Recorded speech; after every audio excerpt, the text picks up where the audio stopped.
Here we are. Good morning, gang. It's Monday, the 20th of July, 2020. Welcome along to this morning's United Kingdom talk. I got a little bit confused then. Lots of 20s today. 20th of July, 2020. Many, many 20s. Would you like numbers? Do you like numbers? I don't like numbers. Only the pound signs. They're the ones I like. Morning to you, gang. Well, here we are once again up in Lincolnshire at our Lincolnshire television studio complex. I came up last night after our nightmare game of bingo, which I hope you enjoyed. I certainly did. The secret is to just keep going. That's what they say when you're playing like perhaps an instrument at something. Like a sight reading test. Those of you that have learnt musical instruments probably have went for some sort of examination, a certificate before, and they always say just keep going. If it doesn't work, doesn't matter, just keep going and ignore everything going on around you. I think we succeeded at least in doing that last night, didn't we? Yeah, I got up here here in Lincolnshire from Berkshire around about 1:15 yesterday afternoon. I got stuck at home because there was a lot of little parcels and things and letters to get ready to post off, which will be going off today. Those of you that might have won something last night, a couple of people bought stickers. We've got new stickers now, haven't we? Here we are. If you haven't seen these before, there's our stickers. All right, quite nice. They're a little bit smaller than the other ones. Around about a little bit bigger than a credit card, those ones.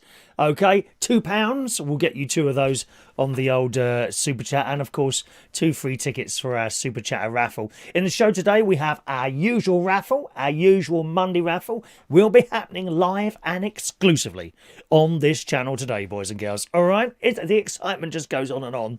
It really does. So I left around about 10:15 I left last night. Got her about 1:15. I just take it nice and easy. No need to rush around the road or anything like that. They're sort of not too busy at that time of night. Unfortunately, I've left my 2 things I've left. I have a memory stick that I usually bring up with me. And on that memory stick was tomorrow's music round. Oh dear, which was already prepared for the quiz tomorrow night at 8 o'clock. And also on there was the new email list that I've got to put into the bingo up here, because there's like the programme is down here and up here, but I've left it down there, so we won't be able to have a little game of bingo at the end of the show. However, I think my mate's going to go round to my house today. He'll pick up the memory stick and email me the stuff over. I think he'll probably have to what's that thing where you send files, isn't it? Sendfiles.com or something like that, where you can send a large file to someone down the wires and over the 4G system. So I should be able to pick that up, hopefully, from him this afternoon or tonight. And all will be well and dandy. And we'll be able to do a bingo tomorrow night. If you weren't there for the bingo last night, we had a lot of technical problems last night, including the fact that my main computer, out of all the computers I've got, the main one was hanging on the start logo last night, and I tried all sorts of things. Oh, God. That happened. It was all perfectly all right in the morning, as I usually do on a Sunday morning. I rebroadcast the Mass coming from Corpus Christi Church in Wokingham. They do it on Facebook, but they don't do it on YouTube, you see. So that means if you've got a photo, I don't think most smart TVs don't get Facebook Live. My one certainly doesn't, and it's a decent one, LG, the one down in Berkshire. So I pick it up on the computer on Facebook, and I rebroadcast it on YouTube for other people. And there's a few people like to sit there on their big tellies and watch, rather than trying to watch this thing on a tiny little screen. I don't know how anyone can do that. And that was all well and good, and then I did a little bit of work, and then I shut the thing down, started going about my business yesterday, went down the dump, had a nice dinner. Mate came round to help me take my stuff around the dump. And then yesterday afternoon I thought, right, I'll just get a few bits ready for tonight, and it wouldn't start. It was just hanging at the Dell logo, and I did all sorts of things. Eventually I managed to get a warning, what do you call it, a report up. It runs for all these tests, and it said hard disk failure. Now, I've never had one. If you've ever had one, I know what that entails, all right? Now, they always say, back everything up. Back it up, back it up, back it up. And indeed I do. But for a hard disk to fail, you've either got to get a new computer or replace the hard disk. And then you've got all the hassle of putting everything back on there. Not a quick task. Not a quick task at all. All right. Oh, Christ. And it was just an absolute nightmare. In the end, after trying for a couple of hours to get this thing, I thought, right, okay. So I got the laptop up, and we would have been able to do last night, although it would have been a bit even worse than it was, right? And I left it on. I restarted once more and left it on hanging, and then I went to bed for about an hour and a half. There's nothing else you can do. Nothing else you can do now. Went to bed for about an hour and a half, 2 hours. When I got up, I walked into the room and it was on. It was on, so I thought, oh, thank God for that.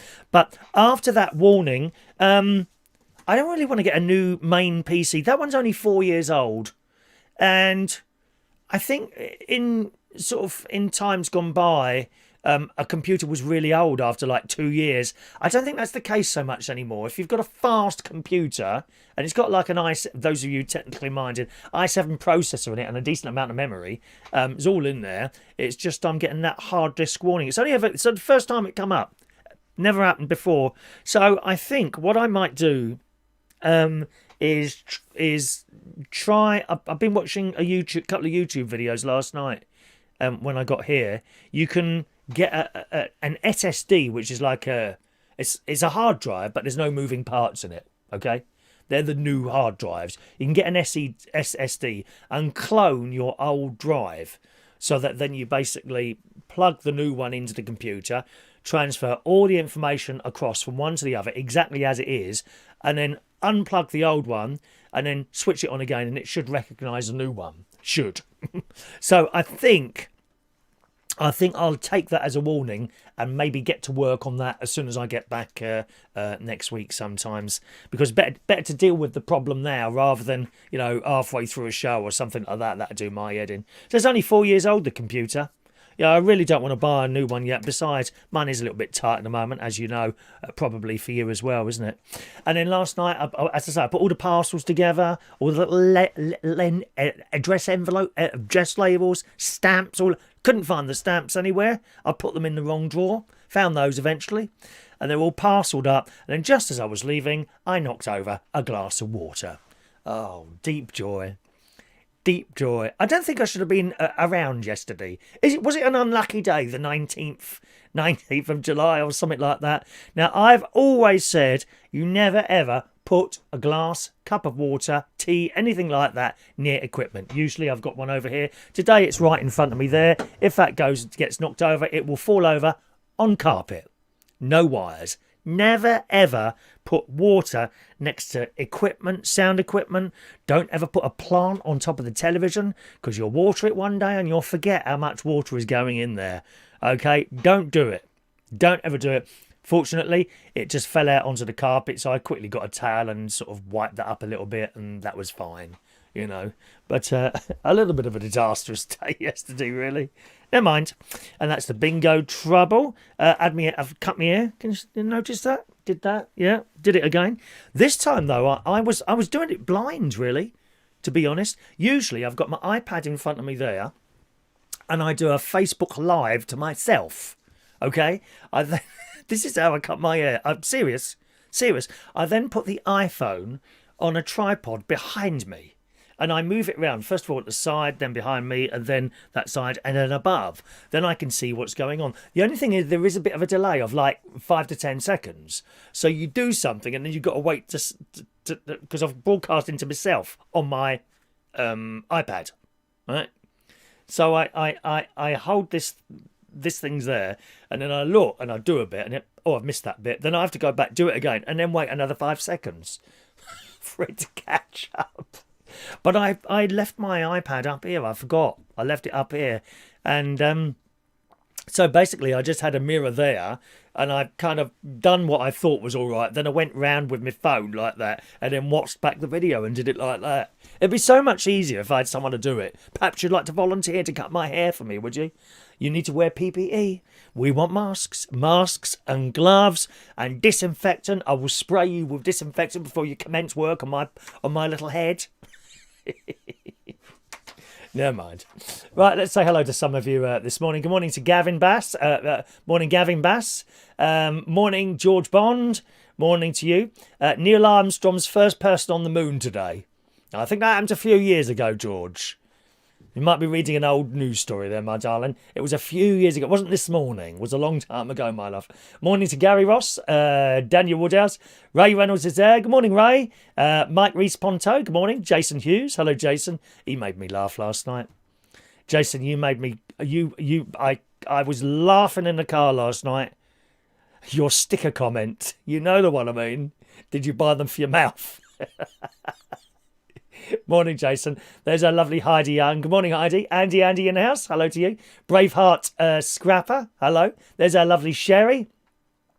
Continuing to make her wonderful cookery videos there. Oh, incidentally, if you've sent me anything in the email, I haven't had a chance to open that. Any photos or anything like that. So I'll try and sort those out for tomorrow morning. Okay, just a little thing that the photos and all those things you send, I only use those in the morning shows, not the evening shows. All right, my love. So I'll try and sort those out for tomorrow. Hello to Joe Woodruff. Morning, Joe. Hello, Joe. Heidi likes the music. Yeah, well, I have different music up here, Heidi, just to sort of make up and down different, if you see what I mean. You know, I don't want it all to be the same thing all the time, really. Is that I'm a little bit out of focus this morning? Am I out of focus? I've only just looked over there. That looks a bit iffy. That focus on there. It's just yeah. How's that? That's probably made no difference at all, is it? Never mind. As long as we're bright and cheery, it doesn't matter what I look like, does it? I mean, you know, look at Gemma Collins. She's always bright and cheery, isn't she? It's just the swearing that gets on my nerves. You never hear me swear on here, do you? Never in 1,000 years, unless it's a little mistake. Morning to the delightful Mandy Davenport. Morning, Mandy, who is in charge of pain and suffering on this channel. He says slowing down so he can find it. There it is. And the 3 whips I had on the key as well, on the memory stick as well, actually, Mandy. So hopefully he'll send me all those bits and pieces later on the email, and I'll be able to add those on. So hello to John Parrish there. Michael Pullman. Good morning, Michael. Michael won one of the bingos last night, didn't you? Which I was very pleased about, because he's been wanting to play the bingo for a while now. He won an extra ticket. Because, of course, we've got our raffle later. All the tickets are here, boys and girls. The tickets are here. I know they don't look like they're all in there, but believe me, they kind of all congregate at the bit where you can't see, at the sort of there. If I hold it there, can you see them all underneath my hand there? That's where they all are. When I move as I move the thing up, they all drift down, but they're all there, believe me. All right. So we'll do the raffle a little bit later on the show. Shania Steele, good morning. Lovely to have the head of the Catholic Church on the Isle of Wight with us this morning, boys and girls. And she had to tell people off yesterday at church. Oh, yes. Not social distancing. You know, I mean, it amazes me, Shania, that people seem to treat the church as like some sort of social activity, you know. And you've heard them talking, haven't you, dear? Talking in church. My mum would never have been allowed that. Mum, shh, Christopher, shh. Would have been like that. Not anymore. They're having full-blown conversations about what they had for dinner last night, while they should be sitting in church, kneeling down and begging the Lord for forgiveness. God knows I've done enough of that in my life. Morning, Shania. I'm going to get a strawberry top cheesecake. Is she making another one? How delicious. Let's just scroll down a little bit there. Good morning to Peter Wright. Morning to Park Nest. You'll notice the difference with an SSD. Yes, the broadcast computer here and something else I've got. What's the other thing? I've got two. Actually, I think both of these. I think both of these have got SSDs in there. They are much quicker. But it's just the changing stuff over that's bothering me, you know. Cloning from one to the other. Will it work? You know. There's a company called Crucial Memory. And I've bought memory from them before, you know, to upgrade things and what have you. And they're very, very easy to put in memory. The trick is getting the right one. Because, you know, you can't just buy any old bit of memory and plug it into your computer. It all has to be compatible with what you've got in there already. But Crucial Memory, it's a company called Crucial Memory, and you type in what you've got, and then they tell you what you need and the various alternatives.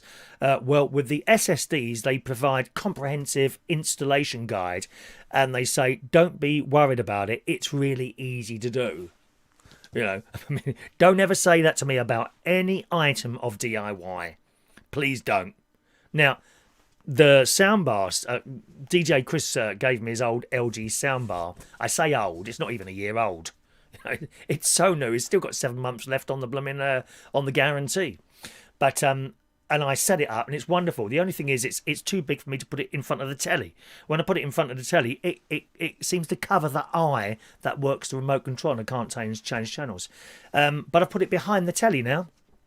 I pulled the telly forward. I thought, I wonder how it'll go behind.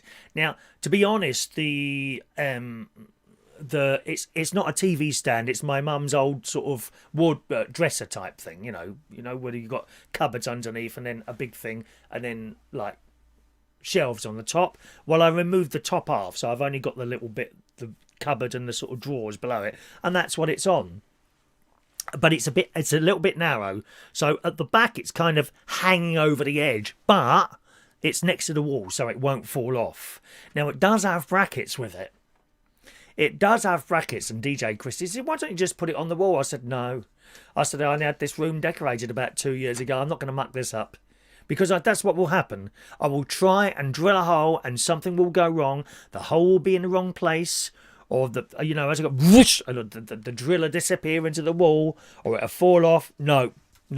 I'll just put it behind there and be done with it. What I might do, actually, is I could pull that unit forward and then put like an old stool or a box behind it and just stick it on there sort of against the wall.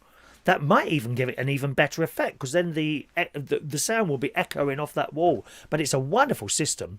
Wonderful LG system it is. And I've bought the other one up here, which is it's not too good, the one I've got up here, to be honest. There we are. Let's just... where are we now? Shall we? Strawberry cheesecake. Parkness, the heart of my desktop goes back to 2014. Yes, it was around then, sort of around 2010, that they became much faster. Because, of course, computers used to double in speed every 6 months, the memory and everything. But they don't do that anymore. You know, we're already at a really fast speed. And I think it'd be pretty pointless to sort of buy a new computer right now. I think 4 years isn't old enough there. Okay. Good morning to Denise Andrews. Morning, Denise. Welcome along to you. Let's just scroll down there. Let's see over interest. Did Yin make an appearance on the chat last night? Yes, she did. She seems to have many different names. Yin, doesn't she? I'm wondering who it is. It's obviously not someone from Thailand or wherever she's portraying to be from, or Philippines or somewhere like that. The only Filipino people here is the delightful Sherry. Yes. And John Paris is, of course, head of Filipino Affairs on Filipino Affairs on this channel, aren't you, my darlings? Excellent. Morning to Michael Lawrence as well there, okay? It was 51 years old today that... Neil Armstrong landed on the moon. Not today. 51 years ago. I think you find it was something like that. Good morning to Mandy Davenport. The first anniversary. The anniversary. Yeah, the anniversary. There we are.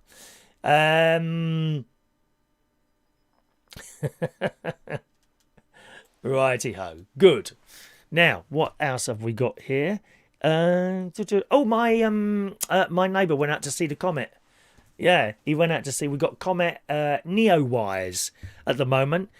He went out to see it. He's back down in Berkshire. And there's a place called The Lookout and Caesar's Camp over Swinley Forest. Now, it's not The Lookout or Caesar's Camp, but there's another hill there that if you go up it, it's not too bad climbing. It's not like a mountain, you know. It's a bit steep, but you get up the top of that. And then you can see all around you for miles. Well, he went up there the other night. And with his, because he's got like a proper decent camera, you know, with a lens sticking out the front of it like that. And he got some lovely pictures of the comet. I said, was it easy to see with the eye? He said, in actual fact, you need to know where you're looking. And when you look, it's not that clear with the naked eye. When you look, it's more of a large blur. He said, what you need is a pair of binoculars. And of course, I've got a lovely pair of binoculars. I bought Was it late last year? I think late last year I bought these, which someone advised me to buy because I wanted to have a decent look at stars in your eyes. Stars in your eyes. I know people that have been on that, stars in your eyes. One particular friend of mine, she does Alison Moyer. Jackie Can's her name. She's lovely.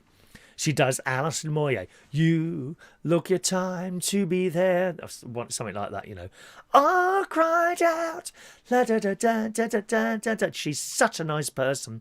A lot of singers and all that. All these entertainers are out of work, including myself. You know, no one's able to work.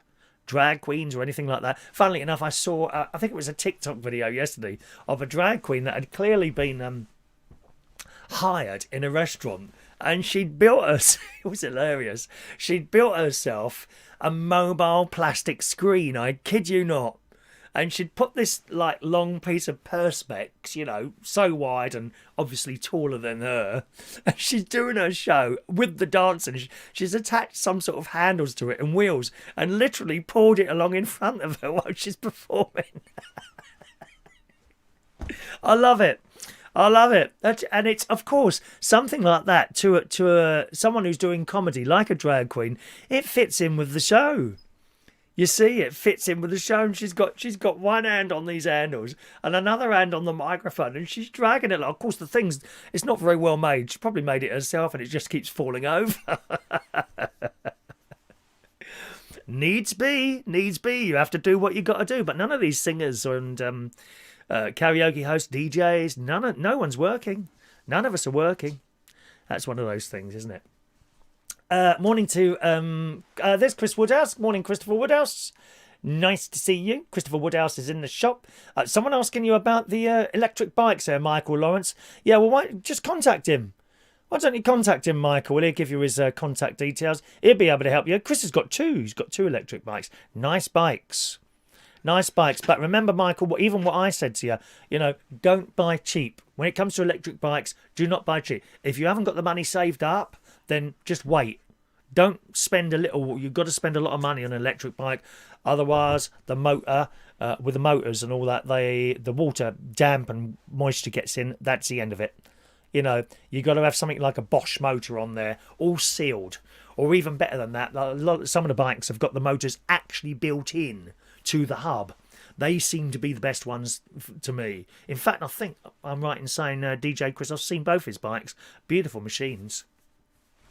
Beautiful machines. For me, I like a bike to look a little bit more like a bike. His bikes look a bit like mini motorbikes, to be honest. He's got the big thick wheels, but that's what he likes, you know.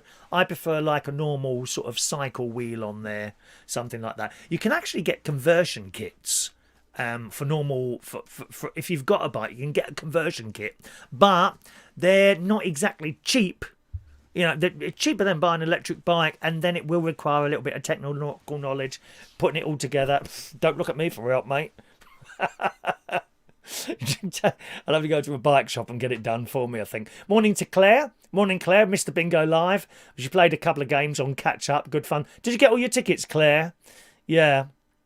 I was hoping, actually, to do a little game today, but unfortunately I've left my memory stick at home with the new address book list on there, so we won't be able to do that this morning, but hopefully the information might get to me later if my mate can go round there and grab the key and then email me all the stuff over. Otherwise I'll have to record a new music round today as well, because that was all on this memory stick as well. What I usually do is send everything to myself on the Dropbox and then pick it up here and re-download it, but I didn't have the time to do it yesterday. It was so much of a blooming rush, unfortunately. All right, Gary, put a lawnmower engine on it. Away you go. That's a good idea, Gary. That's probably something my brother-in-law and nephew could do. They could probably do something like that. Funnily enough, talking of lawnmowers, my mate's just bought a lawnmower. Now, he's only got it's a relatively small garden, but it's very, very colourful. He's got I don't have a south-facing garden, so I've got a lot of plants, but I don't really get that many flowers. I know sometimes I take pictures of the flowers, and you think, oh, what a lovely lot of flowers. Actually, there's not that many in there. In fact, at this very moment in time, what's flowering at the moment in my garden? Passion flowers growing up the tree. when I had a standalone solar panel positioned on the tree. Now that's not really for the house. What that was doing was charging a battery. Okay, and I used to run this low voltage lighting system of it, just for something to do. Really, weren't really saving me any money. And that's what it was there for. Well, I took that out a couple of years ago, and the solar panel's been stuck there on the tree, looking ugly. It didn't look good on the tree. It's all right on the roof. Don't really notice solar panels on the roof unless you're looking for them. This thing was on the tree, and it was kind of took away the beauty of the tree a little bit, really. And I took it down last year. No, this year. I took it down this year. I took it down. I couldn't get the brackets off because whereas it's been so there long, that the bark has now grown sort of almost over the bracket. Yeah? So to remove it, you damaged the tree quite a lot. So I thought it was best. And they're two metal bits like that. I thought, well, what can I do with those? Well, I hung in baskets. And then I realised my passion flower, which is like a vine, was growing up the tree. And also along the washing line, which also needs to be replaced. I might be able to do that. I might be... DIY Chris is here. I might be able to replace a washing line. I'm not sure. I will give it a good go. That skill may be possible to do for me. Anyway, so what I did was I grabbed some of the trailing passion flower and I literally hooked it over the bits of metal. And I thought, well, maybe it'll take, maybe it won't. Well, it has. It has, and that whole area is now passion flowers. The only thing with passion flowers, you don't get a sudden burst of them all opening. You know, like you do with some bushes. Those of you that, perhaps one or two of you professional gardeners, I'm an amateur gardener, but things like camellia. You tend to get all the flowers open at the same time, and for 2 weeks you get this beautiful bush covered in flowers, and then that's it till next year. With passion flower, they all seem to come out a few at a time, so you get a longer show, and they're very pretty. Very pretty. I think I showed you the pictures from the house, possibly at the end of last week. Did I take some pictures and show you the passion flowers? There weren't many of them open, just a couple. But when you get close up, there's such pretty flowers. Passion flowers, yeah, going up the tree. And really, that's the only thing I've got flowering in the garden at the moment. Go around my mate's house, he's got flowers all over the place. Loads of bees buzzing around and cats. He's got 5 cats, which are just... one of them's a kitten. I say she's a kitten, she's about a year old now. Mad as anything. Running around. She gets very distracted by things moving, such as a branch. Goes like that. She thinks it's something to eat and jumps up at it. Oh, talking to cats... I've made friends with a cat. There's been a cat that started coming down to my house. Beautiful gin. Looks like a boy cat. You can tell from their faces. Their faces. He looks like a boy cat. Anyway, I was walking over my mates the other night, and I saw this cat. And I thought, oh, that's the ginger cat. That it comes down, but it won't let you go near it. It runs away. There's a beautiful ginger one and a stunningly good-looking black cat as well that comes down to my house. As in and out of the bushes in front there, but they won't come. And I thought, is that the ginger cat? Anyway, and I'm like, hello. This is not right outside my house. It's just round the corner. Hello, who are you? Meow. And the tail went up. I thought, oh, it's going to come over to me, and it did. It chose me. The cat. It's wonderful to be chosen by a cat. They choose you. You cannot choose a cat. The cat has to choose you. And it came wandering over.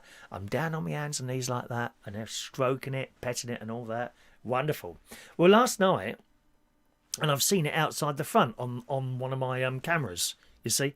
And last night, what time was this now? Was it yesterday afternoon? No, was it last night? Oh, hang on a minute. Let me think now. I think it was last night. I'm sure it was last night. Yes, it was. Yes, it was. After the bingo, right? So I'm loading up my car, ready to come up here. All right. I went back to the house, and as I've gone in the door, this cat has shot out of my kitchen. And I thought, oh, that's the ginger cat. Because obviously I scared it. I scared it.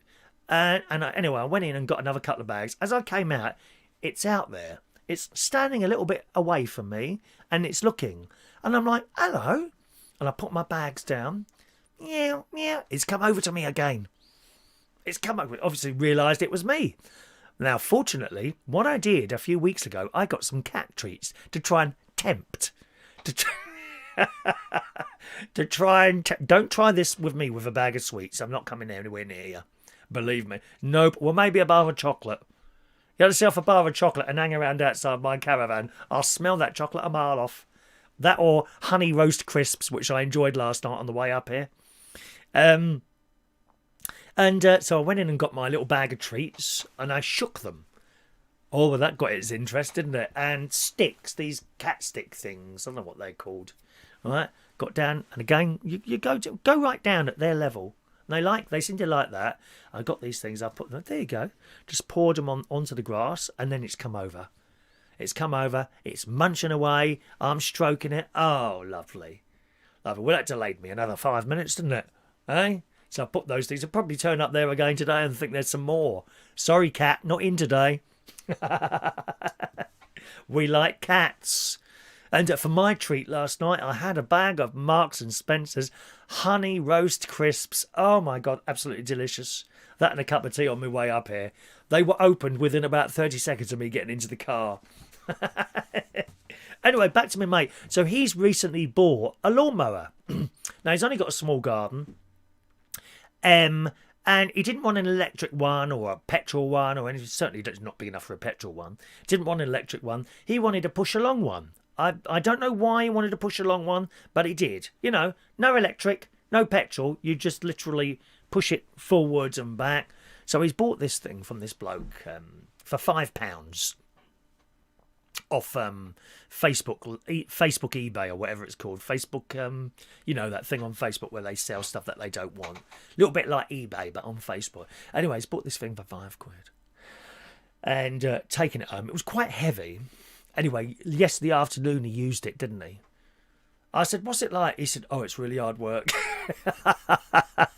I thought it would be hard work because it's got this really metal... It's really old.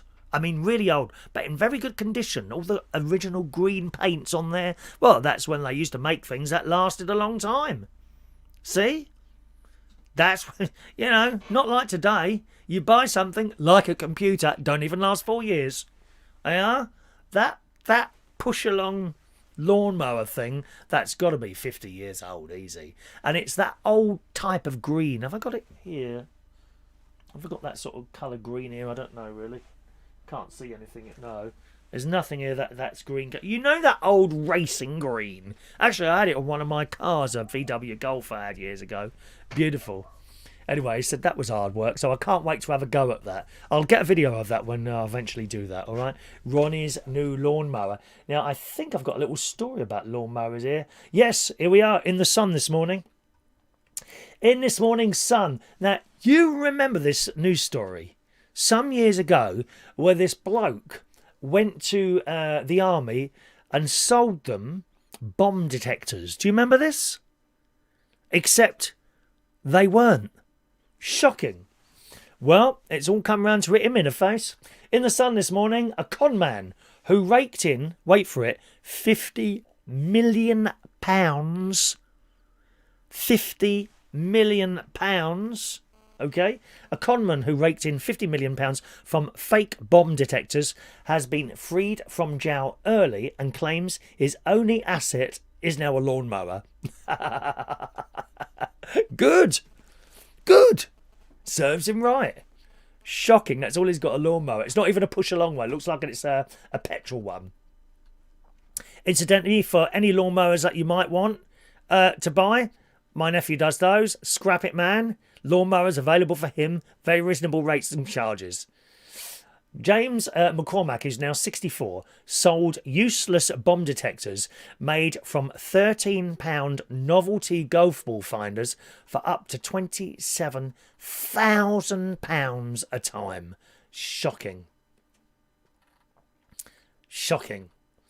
His scam bought him multi-million pound homes, a yacht, villas in Florida and Cyprus, and horses worth £210,000 for his daughters. Or for his daughter. As I say, 64 now. He was released last year after serving half of a 10-year term. So it must 5 years ago that was. Can you believe that? 5 years ago. Again, gone in a flash. 5 years, isn't it? He's got to pay back. He served half of a 10-year term and paid back 5.9 million. The Sun found him at a £500,000 5-bed cottage in Hatch, Beauchamp, Somerset, where we got who's lives in. It's Mark Bowles lives in Somerset, isn't it? Where he pushed his Mountfield mower yesterday. He said, "My fortune doesn't exist anymore. There's a lawnmower. That's it." Well, that in your cottage, mate. £500,000 cottage in Somerset. I bet that's something.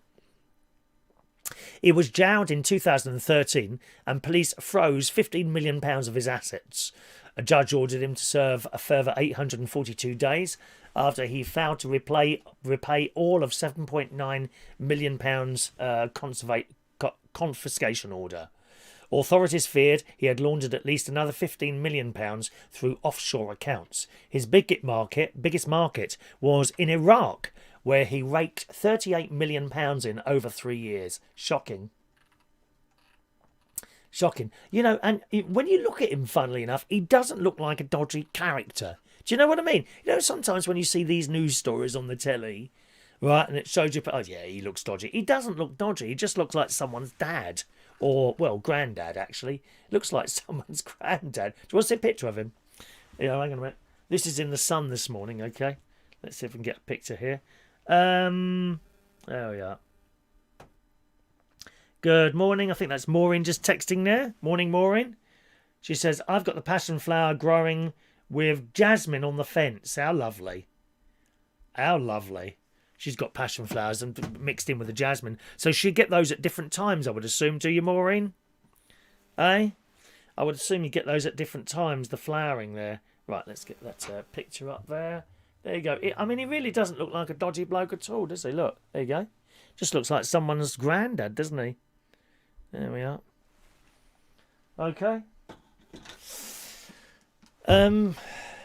What else? The gadgets, it says here about his bomb detectors. They were used at nearly all checkpoints in Baghdad and Basra from 2006 and offered no protection at all from suicide attacks. So people could have died for that. Well, they probably did. Wow. Anyway, that's all he's got now, a lawnmower. I wonder if he bought that for my nephew. Possibly. Let's just read a couple of your messages up there. I'll just scroll up a little bit there, my loves. Oh,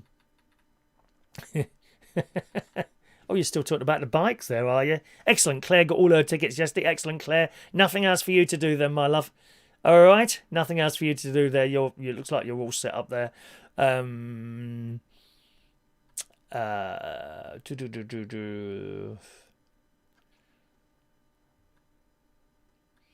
It's not really finding anything. Let's just carry on, shall we?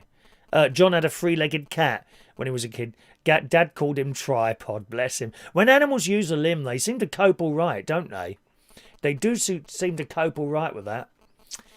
Morning to James Humble. Good morning, young James. Hello to you. Your little James is here in the house. Are you at your caravan this week, James? Where are you this week? He's a world traveller, aren't you, James? A world traveller. I've got my slow cooker. I'm doing one of my campfire stews to fill up the freezer a little bit. So I've got my slow cooker, all the ingredients. Couldn't get hold of any celery, funnily enough, but I've got carrots instead of celery, which I'll be putting in there. And using, I'm sorry to say this, girls, you'll be horrified at me when I say I'm using lazy chili and lazy garlic. It comes in a jar. I put the whole jar in. It's so strong.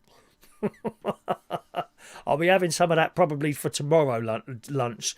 I think today, my nephew and his family are coming over. We're going for a walk along the river because there's a river just up there, and that'd be nice. Go for a walk. They were saying we're taking Olivia as well, and that's quite a big, heavy pram, that is. So I don't think we'll be able to actually go along sort of on the path bit, but there's a road going the other way, so if we just keep on the road, you're all right, you know, as long as you're on the road, people see you're here. It's like a normal thing to sort of walk on the side of the road out in the country there.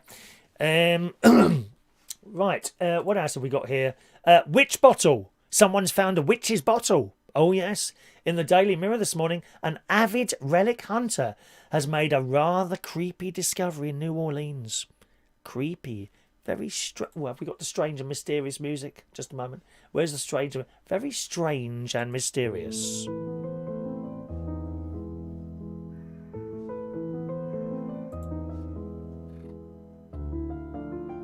Strange and mysterious.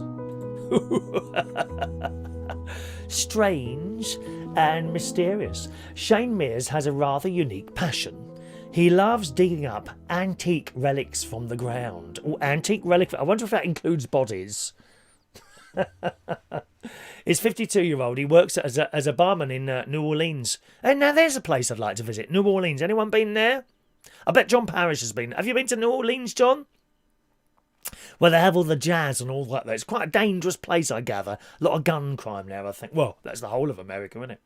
Anyway, he spends his free time exploring the areas where demolished homes once stood in the hope of finding something interesting. And recently, he found just that.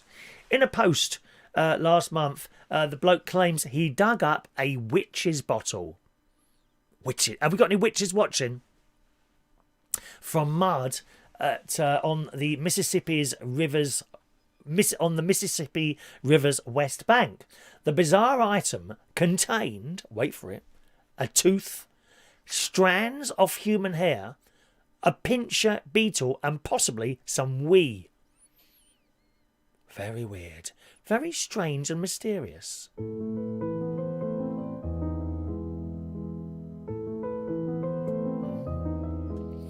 He explained. Located in an area where a home existed in the mid-1800s, and a bottle dating from that time period as well, such an object may have been used as protection spell for the property. Well, I'll have to get some out here. That's what I should do immediately now. I should go and get some milk bottles, wee in them, and place them all round my caravan to keep away evil spirits. Like you. I shall require small... Oh, that's all right. Has all my great-nephews and nieces got their other teeth yet? Maybe I could buy their teeth off them. The ones that have already come out, that were already been paid for once. Oh, yes, I expect great-niece Evie will be an absolute delight when I offer her a second payment for her teeth. And place them in little bottles all around the caravan. Keep back, back, back. I'm like that at karaoke when someone comes to me with bad breath asking for a request. Keep back, back. They do say in these times of viruses, okay, if you can smell someone's breath, they are standing too close to you. And God knows the people stand too close, don't they? Keep back, please. Personal space, personal space. Are you like that with personal space? I can't stand people coming towards me all the time. Get back, back, dear, back. And they take a step forward all the time, don't they? Like that in the supermarkets. You know, some people, they don't care about anyone else, do they? Well, I can't wait to see these people being refused access to supermarkets. Oh, I won't wear a mask because I don't want to. Ha! They're starved to death then, wouldn't they? Good. Bye-bye. Starved to death. Either that or grow your own, mate. It explains, located, I've read that, a protection spell for the property. The other thing that helps with protecting your property is to surround yourself with ballistic missiles. That's what Kim Jong-ching Ping Pong has done, hasn't he? He surrounds... Perhaps I could purchase some ballistic missiles and put those around the caravan. Perhaps you can control it with an app, you know, so when one of my cameras goes off, you know, oh, there's just a moment, and then just push a little button and a ballistic missile goes off and blows them into pieces. I like that idea. How much is that? How much will that cost? The story all goes on in the Daily Mirror. It may also have been used in voodoo to cast a different spell. Anyway, it's a rare, creepy, cool find. He was excited about the discovery, but due to the potentially dark history of the item, people on social media urged him to put it back where it came from. His post went, lots of people watched it there. One person said, needs to be returned to the exact area. I wouldn't have taken it. Maybe a picture. Yeah, because it might have a spell on it, mightn't it? You know, if you touch this, you will get some incredibly bad, terrible thing happen to you. You know, you could be locked in a room and forced to watch my shows for hours on end. Yes, I thought you wouldn't like that, my loves. Anyway, that's a little story there from the Daily Mirror. Let's have a look. Basically, he's a bin hoker. He goes in bins. Morning to Christopher Williams. Good morning to you, sir. Morning, young Christopher. King Jong Ping Pong. That's the one, Christopher. King Jong Ping Pong. Is that his name? Someone bought... That was my idea. Someone said that last week. George has got 8 people in a 2-bedroom house. Oh, Christ, George. That's an awful lot of people in one house. Oh, no, I wouldn't be able to cope with that. I don't think I could live with anyone again, really. No. After a while, you get used to your own space. You just don't want people near you. Seriously. I can't see that at all. Good. Right, another one here. I think we'll do the raffle after this. All right, my loves? Woman forced... What happens if I do this? One moment, please. That's the date there. Is that the date there? Does that look good for... So, hang on. Where's the date? There's the date. Get rid of that. Does that look all right for me to use that one now and again? Does that work? Does that work? I've only got 2 cameras in here. One sort of cheapy one and one sort of decent one in here. Does that work like that? I'll do that as well for a while. Just to give a little different aspect now and again. You see straight out the door there, can't you? Right? This poor lady. Now, never believe what you can see on the Facebook. You know, be very wary of that. There's an awful lot of people. But what it is, they're sitting at home bored to tears, right? And then they see a story, and without checking it out or anything like that, it's reposted. For example, several times a year, Roger Moore dies. Several times a year, the bloke in the 2 Ronnies. Oh, isn't it sad? So-and-so's died. Yeah, about 5 years ago, mate. Because they don't check the dates. All they see something posted. Oh, quickly, let me post that and tell everyone. Fools. And it makes them look very, very foolish. But that's bad enough. What's terrible, I think, is when people post things about something. You could be perhaps saying someone is a burglar or someone who has beat up old people, right? But it's not a news story they've posted, or a paedophile. Right? And then they post a picture on their wall of someone with a story which has clearly been cut and pasted from someone else's Facebook, but it's not a news article. And you could do some serious damage to someone by doing that. Not only that, you could end up in prison as well. Ridiculous. I mean, a lot of the people on Facebook are as thick as planks, I swear. The stuff that they post on there. And it's very, very dangerous. Very, very dangerous to do this. Well, a similar thing has happened to this lady. Diane Cope from Leeds went on Twitter to conduct a social experiment, but it left people worrying she was dying. A woman whose plea took the internet by storm has had to respond to fans who thought she was about to pass away. This lady, Diane Cope from Leeds, took to Twitter just before her 62nd birthday to ask users to retweet her post so she could have 5 minutes of fame. And I mean, you should never say something like that anyway. Oh, I'm dying. You know, you're asking for trouble, really. And of course, Twitter did its thing, and Diane got her wish. Her post received 667,000 likes. It's all about her numbers. People worrying about their blooming numbers again. And excellent, endless retweets and comments. The original post read, "Big ask, I'm 62 this weekend, so will probably die soon or get Alzheimer's or be rendered insane." Well, that's me, of course, insane. I'm sure I am about to be registered as insane. Isn't that right, George? She says, "I would love my this is in the tweet, you see. I would love my 5 minutes of fame. While I can appreciate it all, please retweet. I would love to go global just once. One last chance to prove I existed." That's the bit, isn't it? It looks like she's dying. But a number of fans misinterpreted Diane's tweet and instead assumed she only had a short time left to live and it was a goodbye of sorts. So she's then had to explain to people on Twitter that it was just an experiment and no one has anything to worry about. She added, "Morning all, can I please just make a statement? I'm not dying. Most people have read my tweet the way it was intended, just a little experiment. However, some apparently think I'm at death's door. I'm staying put for as long as possible." Oh dear. But she then wrote, "Goss, hello everyone. I only had a handful of followers and now I was over 10,000. No, I wouldn't try something like that. I think you're asking for trouble doing something like that, don't you think?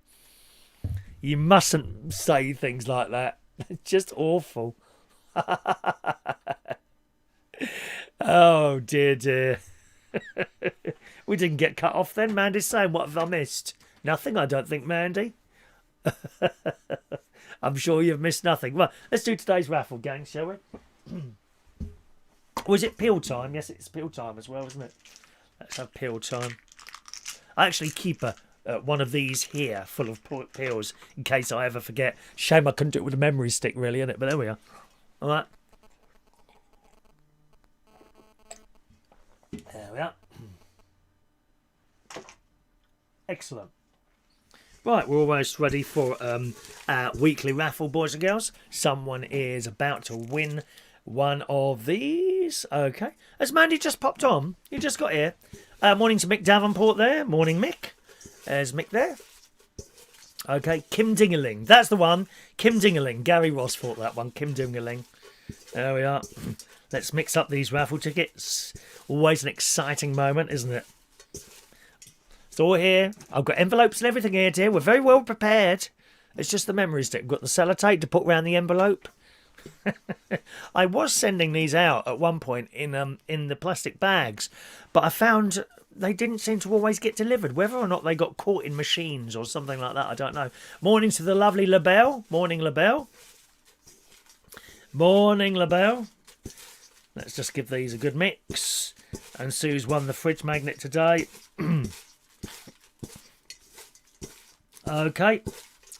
Super chat. I don't actually have the super chat prize with me here. Something else I forgot. That's still at home. So whoever wins out on Thursday, I'll have to send that on Monday next week. All right. That's not too much of a terrible thing, though, is it? Really? We're giving away one of the backdrops. One of the backdrops, a pen, and a super chat badge. That's the super chat raffle this week. Every time you send us a £1 tip, you'll get a free pink ticket for that one. Right. I think we're ready. Yeah. Here we go. Let's find our little drum roll and we'll see who's won the prize this week. Where is drum roll? There we are. Are you excited? Are you? I can't hear the music. I have a ticket. I hope you've been keeping hold of your numbers because we only read the number out. Right, I have a ticket here. Here it is. Here is our tickets. It's ticket number 855. Hymn number 855 in your parish. I'm looking at... Why does that look pink? That looks pink. Have I got the white setting wrong today or something? I think I've got the... No one told me. Have I got the white setting wrong? Hang on a minute. Let's just have a quick look there. That ticket looks pink, doesn't it? Let me just take that out a little bit. Make it a little bit more white. There we go. Oh, that's better. That's better. Usually, to set the camera, I've put a white piece of paper there. And if it looks anything other than white, you have to make a little adjustment to the camera. There you go. Who's got this? 855. Blue ticket. Poor John. Oh, not lucky this week, John. You've already got one anyway. What you moaning for? He's already got one anyway. Oh, John Aitken there. Mr. Moneybags. Yes, it's Diane Jebb. Correct. Diane Jebb. 855. Turn it round and it becomes Diane Jebb. Well done, Diane. Lovely jubbly. Joe said it looks blue here. It's amateur television, Joe, darling. Amateur television. Well done, darling. There you go, Diane. You've won one of those, my love. Well done. All right. Can you just email me with your there we are, our excellent new logo, as created by Gavin Bass. If you just email me your postal address, and that'll be in the post with all the other stuff that's going off a little bit later this afternoon. Very pleased you won there, Diane. All right. Have you won one before? As a matter of, I can't remember who's won what now, to be honest. Gary Ross, I take it no one wants it. How rude are you? Well, you won't be getting one then. You won't be getting a raffle ticket now, Gary, after that insolent remark. Someone time him out quickly. Look, everyone's happy for you to win. Look at that. I'm happy for you to win there as well. Very, very happy for you to win there. Okay. Now, I've got to put these tickets somewhere else now. Where can I put those for now? Get ready to give out the other tickets today. Oh, look at this. Let's put them in here. Check. Do you like this? Look. Huh? My nephew and his wife bought me this. Isn't this wonderful? It is an actual teapot, but I'm not going to use this for tea. I'll put these in here for now. There we are. Don't let me forget these. These will all go in the next super draw, which actually will come. Well, what is it today? The 20th, which is in 11 days' time. So I put those in there temporarily. There. There we are. And after the show, I'll put them in my other thing, which I've got in the bag in the other room there. Well done there. Well done. Yeah, pain and suffering for Gary Ross. Absolutely, Mandy. Pain and suffering this meaning for Gary Ross. He's a little bit of a naughty chap, old Gary Ross, isn't he? Don't you think? Yeah. Got to keep an eye on him. Two ticket Gary, we'll call him. 2-ticket Gary. 2-ticket Gary. Never mind. Oh gosh, let's have another couple of stories and then we'll do today's tickets. All right, how are we doing on time? Oh blimey, it was an hour. Been here an hour, haven't we? Do you like what you see out your windows? I do. Down at the house, I'm surrounded by tall pine trees. Can't really see anyone else's house. Certainly not from my living room. From the bedroom, yes, but it's okay. I basically look onto a lot of greenery and a lot of very tall trees obscuring the other houses, which are not too far from me. Here at the caravan, I mean, the view I've got directly on the window, directly out of me. The curtains are closed here. I can't have the curtains open, unfortunately, because of the light would just keep changing all the time. But if I sit out on the veranda, I overlook fields. That's it. All I can see directly in front of me for fields. So I've got no complaints there. But I know some of you probably look out your window, maybe onto other houses. Some of those, and it's just awful, those flatlets in London, you know, like, I don't know, 20 stories high, and they look out of their window into someone else's window. I mean, I can't think of anything worse than that. And these things are expensive. It's not like an £8,000 caravan. These houses, these little flatlets in London, 3, 4, 5, 6, 700,000 pounds, and you look out into someone else's window. Not for me, I'm afraid. No, thank you. But here's an idea in the Daily Mail today. Sometimes you need a change of scenery. Luckily, a new website called Window Swap is here to make that old adage achievable on an on-demand basis. Window Swap is a project born out of coronavirus isolation, and it allows users to upload videos of their most picturesque views to a website in which users can watch and click through, cycling from one window to the next. It's not a bad idea, is it, eh? I think that sounds quite nice. The view will tell you the location of the window, as well as the user who uploaded the view's name. I don't know why, but I'm having trouble with this story, cycling it downwards for some reason. So perhaps, you know, you might have... I'll have to stop reading that there, because that's just... It's one of those Daily Mail things, and it keeps trying to open a blooming video all the time. And most annoying they are. They really are. But what a good idea. And I suppose... I think they're doing this, or they may already be doing this on one of the airlines, right? Where you push a button. They don't actually have windows. They have video screens in the plane. Yeah? And you can push a button and see whatever you want to see. I think it's a great idea. I really do. Especially for people in flats who don't have much of an outlook. You know, you could replace those windows. I'm sure... Perhaps they're existing already, but you could have a window that is also an LED screen, and at the push of a button, you know, you could be sunning yourself on the beach in St. Lucia, or, you know, looking out onto the streets of New York with all the beautiful lights and all that, or perhaps in the Maldives, Maybe you're a fan of animals. You know, you could have a video there, well, like a video on a loop of animals walking past your front room on a big sort of screen instead of a window. Is that appealing to you at all? What would you have? What would you select? You could have my shows constantly on loop, on rotation there. You might like that one. Good morning to, there's my nephew, Gary Butler. Good morning, Gary. Nice to see you. There we are. Gary Butler's managed to get up at last. Don't suppose you'll be here for 11 o'clock, will you? Huh? I've got some letters to post as well today, Gary. Very important letters of people's prizes. And someone wants a T-shirt. Yes. And Diane Jebb won the raffle today. Diane Jebb in the house. Parknest next year. Chris's view will be of a housing development. I'll sell it straight away. I'd go. Good morning to Yvonne Lemon. She lives in a ground floor flat. Is that something that would appeal to you? What would you like to look out of your window, actually, at Yvonne?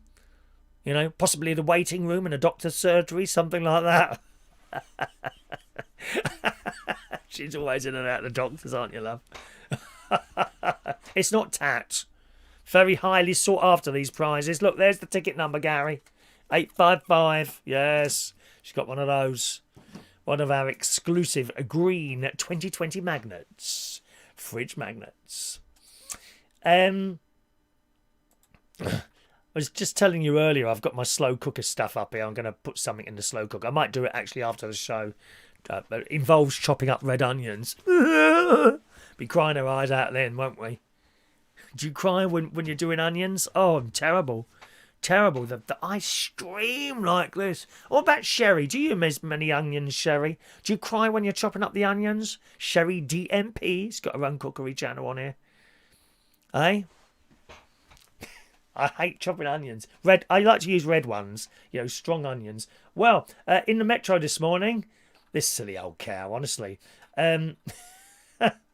The beauty of a slow cooker is the ability to throw everything in and leave it to simmer away for hours on end with no worries, which is what I love doing it. I love it. There is one caveat to it, though. You actually have to add the ingredients. I mean, how can someone forget this? Mind you, but is it any dissimilar to me forgetting my memory stick with my music quiz on it and the bingo addresses? One mum shared her blunder on a Facebook group for slow cooker recipes, and the responses are truly hilarious. The original poster said, "Kids will love this dinner. It's 8-hour slow-cooked bay leaf infused in water." Just one bay leaf. She says, "I completely forgot to put in the corned beef. I couldn't believe my epic fail when I opened the lid and didn't see the corned beef." She probably thought the cat had got it. Oh, yes. I think that's happened to my sister, actually. She's had like a joint of beef or something like that on the kitchen table. She's gone to do something, come back, it's gone. The dog's had it. Cats as well. Oh, they're sneaky. They wait. You turn your back, you turn back again. Where's my dinner gone? Cat's got it.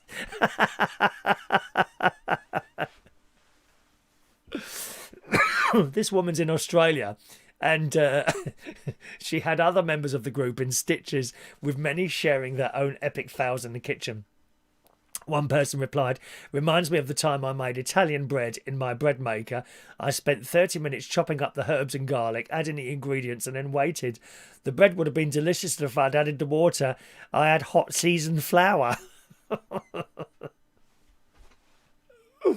Another said, "I remember a time many years ago we had people visiting and I didn't know them very well, but I decided to make lasagna and salad as we had 5 children and 4 adults. Quick and easy, sure was. When I went to serve it up, I'd forgotten to put the lasagna sheets in."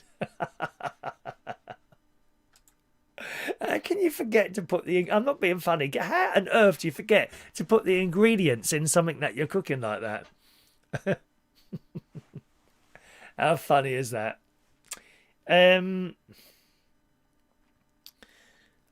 Yvonne, there's a lovely 1 second. Yvonne, when she cuts onions, she cries. I'm sure you do. I think most people cry when they're chopping up those little old onions, aren't they, eh? I was buying for some period of time some chopped up onions. You could get frozen ones, or you could get frozen ones. Morrison's do them, and I've seen them in Sainsbury's and definitely Waitrose. I haven't seen those for a while though, frozen onions anywhere. There's Paul and Lou. Good morning to Paul and Lou. Trying to sneak in the room without being noticed. Well, I'm afraid you were, mate. You were noticed, believe me. You were noticed. Don't try and sneak in without me. Take pictures of your stuff when you go out. Is this because of burglars? No, not so much because of insurance. In the Daily Mirror this morning, if you're someone who gets pretty anxious about switching things off, you might want to give this a go. Now, this is actually a good idea. I'm one of those. You know, oh, have I turned the oven off? Have I turned the light off and all that business? I don't think there's ever been one occasion where I've gone back to check on something and it's been on. I don't think it has. I think you kind of go on autopilot a lot of the time with stuff, don't you? You know, if you're going out. Keys, I'm always going back for things. I forgot the keys, forgot the phone, forgot this, forgot that. Well, in the Daily Mirror it says it's a common feeling. You rush out the house running late for work or to meet a friend only to have been struck by the fear that you forgot to turn off your hair straighteners. Not that I'd need any of those, my dear. How's my hair, by the way, Shania? Is it all right today? I didn't have my mirror behind me, something behind me today. I had to do it blind sort of thing. Saturday, rather. It says, perhaps you're on your way to the airport, off on holiday, and suddenly can't remember if you left the hob on after cooking your last meal. Quickly, you can find yourself convinced your house is going to burn to the ground by the time you return, and you're kicking yourself for not triple-checking all the plugs, sockets and appliances. You could message your housemate or partner to check if you've been forgetful, or you might be tempted to turn around and head home for some peace of mind. But there seems a much easier way to do it. Take photos. Take photos. A simple solution. If you're someone who knows the feeling only too well, they recommend taking a photo of your appliances before you go out. What an easy thing to do. So you go to your, probably your cooker control panel, take a picture of the buttons on there. Your hair straighteners, if you've got those girls, take a picture of those. Perhaps you've got a list of things, you know.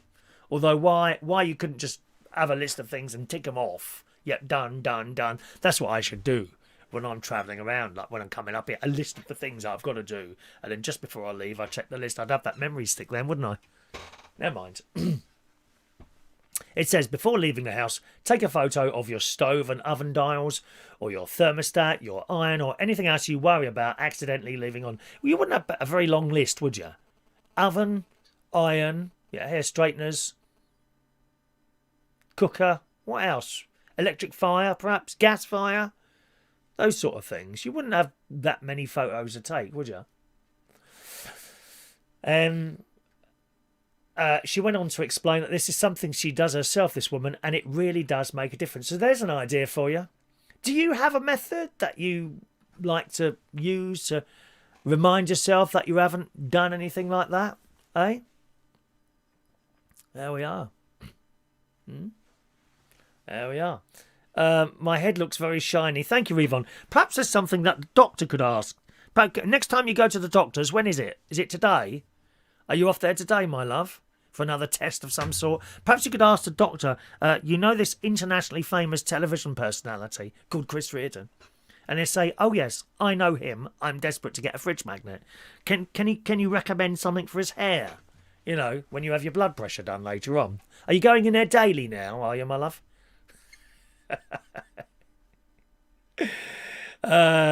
Sherry chop suey. Yeah, I was just saying that. Sherry, do you chop up onions? Do you get crying onions, Sherry? Do you cry with onions, my love? Yeah, baby. John Aitken, we blue-eyed boys are more sensitive to onions. Oh, bless. I'm terrible, streaming with tears. I do the same thing when Maria walks down in The Sound of Music down through the church, my love. My tears are pouring out my eyes there. Mandy says you can still buy them. Frozen mushrooms as well. I haven't seen frozen mushrooms before. And Daniel wants to know, why do we cry when it's the onions that are getting hurt? Very good. Sherry, turn the tap on while cutting your onions. You may try sucking a spoon as well, or open a jar of salt while cutting them. That's an interesting. Open a jar of salt. Do you know what, Sherry? I don't add salt to anything. Do you put salt in many of your things? Sherry's got her own cooking channel. Does all cooking things and all that business. Yes. Oh, I don't add salt to anything, to be honest. No.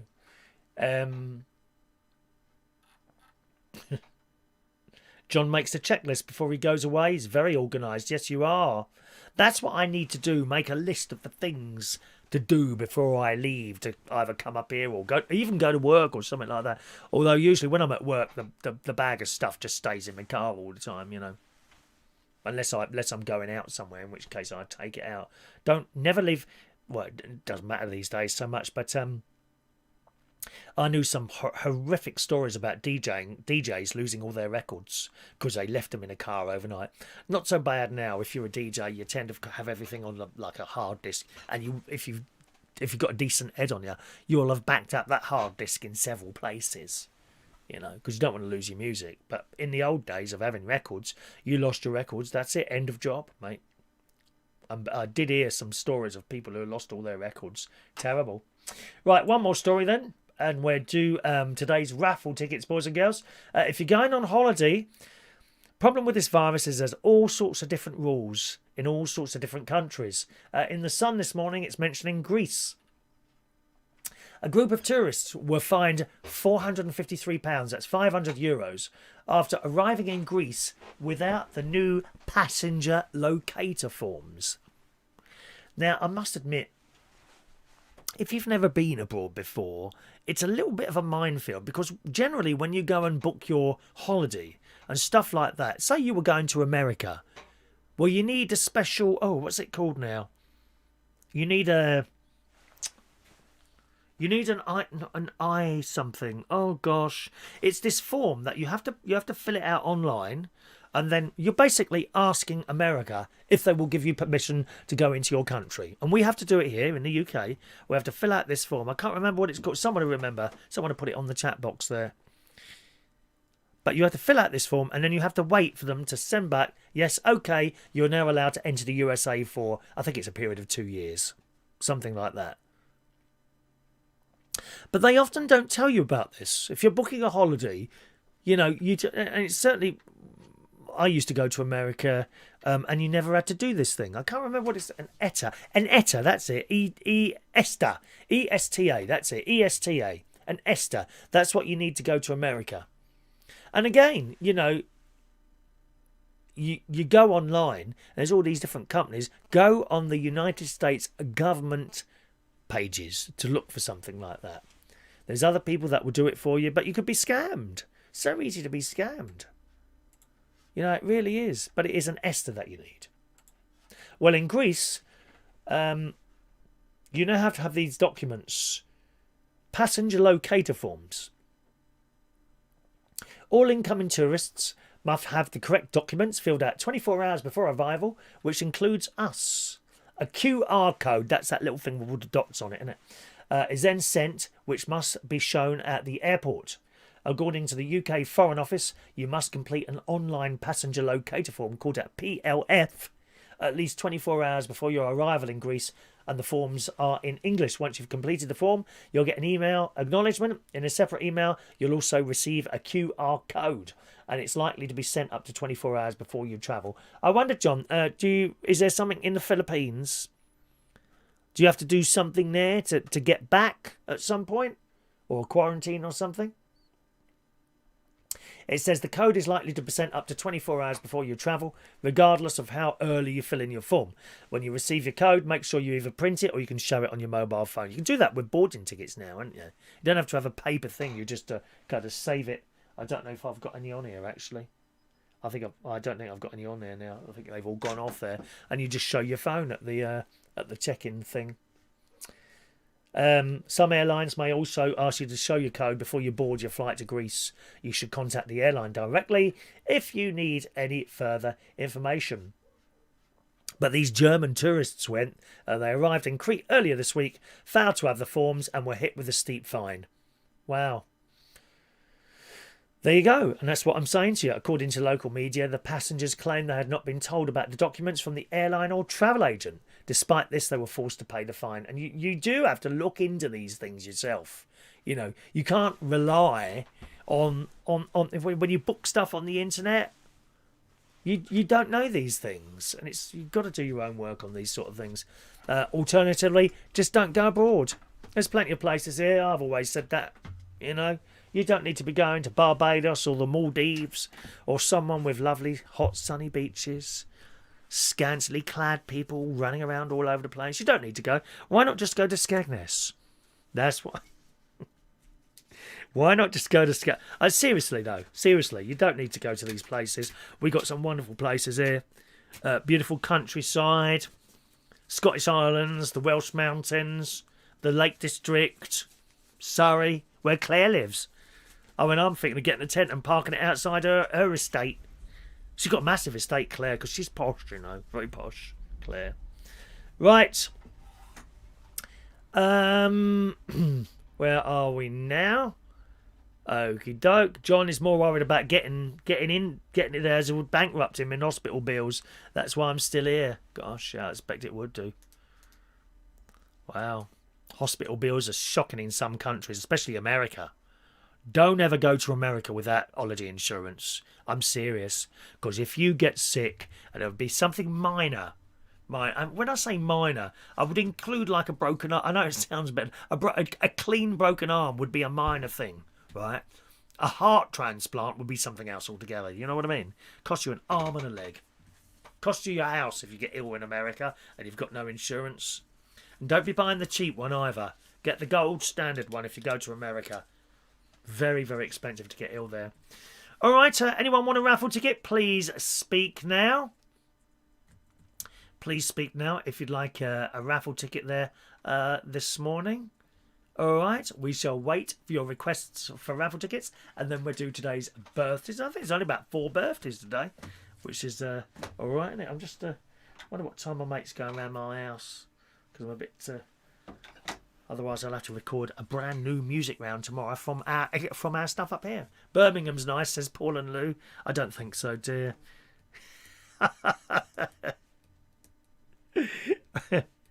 All right, here we go then. Shania, 948. Maureen, 949. Michael Lawrence, 950. Daniel Holmes, 951. If you're new to the show, welcome along. You're entitled to a free raffle ticket now. Okay? Just shout out and I'll give you your raffle ticket number. Write your raffle ticket numbers down because we only read out the number. Okay? Next Monday, when the next raffle is, we only read out the number. It's up to you to then claim it. You don't have to be with us live when we do the raffle. At your convenience, if you can't be with us live, just watch the show a little bit later on and you'll find out if you won or not then. Okay? Daniel Holmes, there we are. Diane Jebb, who won today's. 952 for you, young Diane. Thank you. Paul and Lou, 953. About time they won something. I mean, it really is.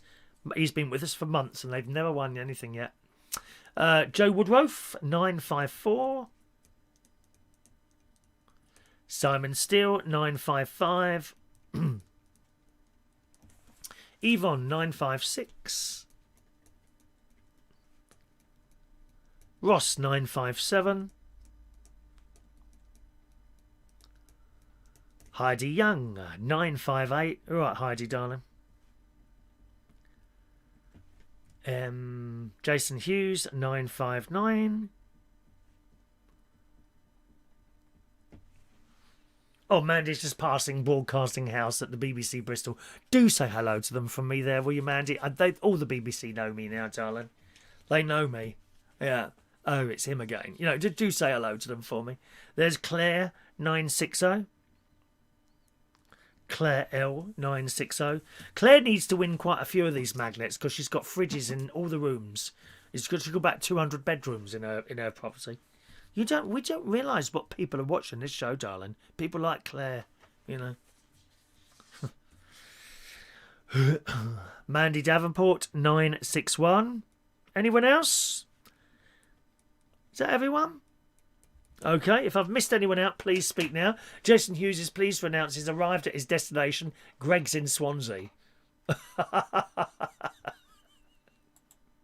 Is that by plane or helicopter? Perhaps you could just have your stuff delivered to you, eh? Happy birthday on this Monday, the 20th of July, 2020. Just 3 birthdays today, I think. Tracy Monaghan today, 48 years old. Lovely picture, Tracy. All those years, dear. Happy birthday, my love, Tracy. Angel Hart, she lives just up the road from me in Bracknell, is a very young 66 years old today. Happy birthday, Angel. All right. What do you reckon, Angel? Our road just gets worse and worse, don't you think? You know where I'm. That road we live on gets worse and worse, doesn't it? Happy birthday, Angel. And Richard Clark today. It's Richard Clark's birthday as well. Happy birthday to all 3 of you today.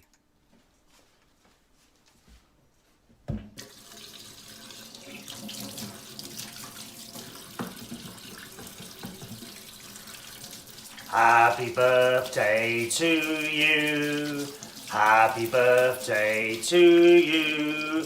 Happy birthday, happy birthday, happy birthday to you. Twice, coronavirus. Happy birthday to you. Happy birthday to you. Happy birthday, happy birthday. Happy birthday to you. Happy birthday. I think I seem to be looking a little bit thinner in that. Do I look thinner in that video than I am now? Perhaps I do, perhaps I don't. John Aitken just coming in there at the end there. Ticket number 962 for John Aitken, okay? 962 for you, John, there. Anyone else? Did we miss anyone else out there? Let's have a look. Claire never got her fridge magnet from 3 or 4 weeks ago. Oh, well, send us an email, Claire. I'll put another one in the post for you, love. Oh, we keep getting things going missing at the moment. Send us an email, Claire, with your address on there, and I'll pop another one in the post for you, my love, okay? Yes, I remember now. That was the Super Chat raffle, wasn't it?